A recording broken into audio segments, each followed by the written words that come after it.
ಓಂ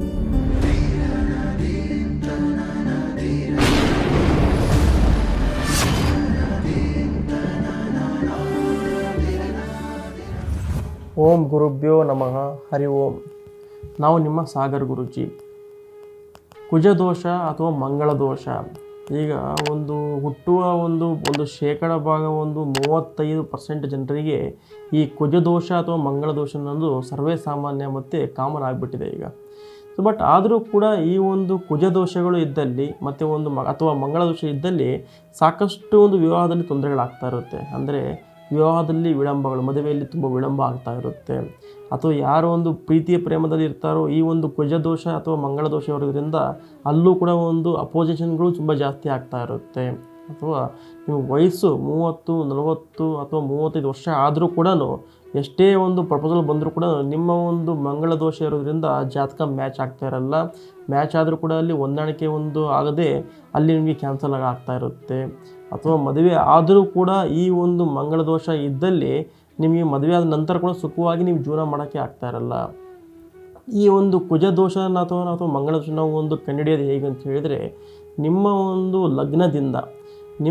ಲಗ್ನದಿಂದ ಸಪ್ತಮ ಮತ್ತು ಅಷ್ಟಮ ಮನೆಗಳು, ಅಂದರೆ 7ನೇ ಮತ್ತು 8ನೇ ಮನೆಗಳು ಮತ್ತು 4ನೇ ಮತ್ತು 1ನೇ ಮನೆಗಳು, ಅಥವಾ ದ್ವಾದಶ ಭಾವ ಅಂತ ಹೇಳ್ತೀವಿ ನಾವು. ಈ ದ್ವಾದಶ ಭಾವದಲ್ಲಿ ಮಂಗಳನು ಹಸ್ತನಾಗಿದ್ದರೆ ಅಥವಾ ಸ್ಥಿತಿಗತನ ಆಗಿದ್ದರೆ ಅಲ್ಲಿ ಏನಾಗುತ್ತೆ, ಅಲ್ಲಿ ಕುಜದೋಷವು ನಿಮಗೆ ಉಂಟಾಗುತ್ತೆ ಅಥವಾ ಮಂಗಳ ದೋಷ ನಿಮಗೆ ಉಂಟಾಗುತ್ತೆ.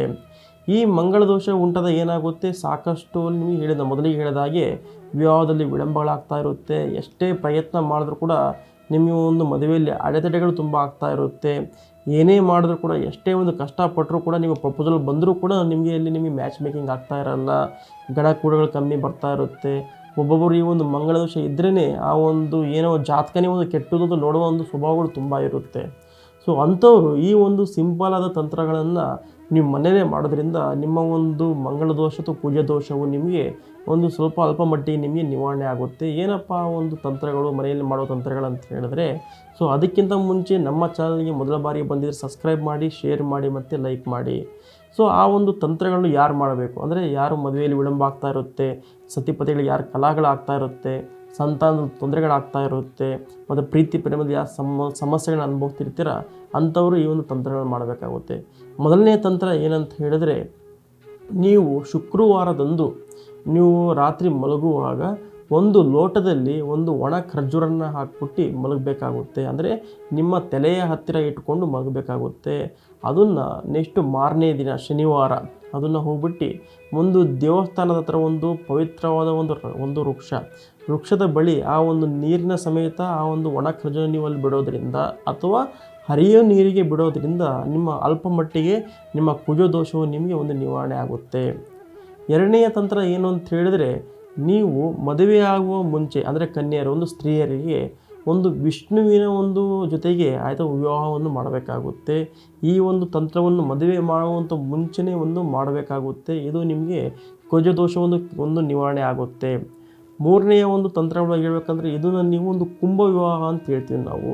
ಈ ಕುಂಭ ವಿವಾಹವನ್ನು ಮಾಡೋದರಿಂದ ನಿಮ್ಮ ಕುಜದೋಷ ಏನಿರುತ್ತೆ ಅದು ನಿಮಗೆ ಸಂಪೂರ್ಣವಾಗಿ ನಿಮಗೆ ದೂರ ಆಗುತ್ತೆ. ಮತ್ತು ಮದುವೆಯಲ್ಲಿ ಕೂಡ ನಿಮಗೆ ಅತಿ ಶೀಘ್ರವಾಗಿ ನಿಮಗೆ ಕಂಕಣ ಭಾಗ್ಯ ಮತ್ತು ಗುರುಬಲನ ಕೂಡ ಬಂದು ಮದುವೆ ಆಗುತ್ತೆ ನಿಮಗೆ.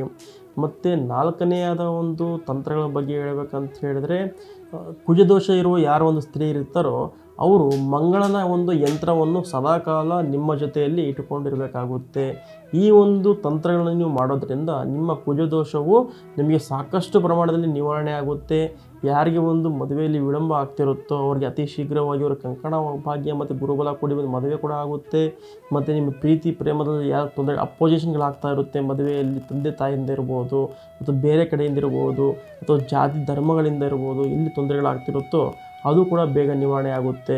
ಮದುವೆ ಆದರೂ ಕೂಡ ಸಂತಾನದಲ್ಲಿ ಯಾರಿಗೆ ಸಂತಾನದ ಸಮಸ್ಯೆಗಳಾಗ್ತಾ ಇರುತ್ತೆ ಈ ಕುಜದೋಷ ಇರೋರಿಗೆ, ಅಂಥವ್ರಿಗೆ ಖಂಡಿತವಾಗಿ ಒಳ್ಳೆಯದಾಗುತ್ತೆ.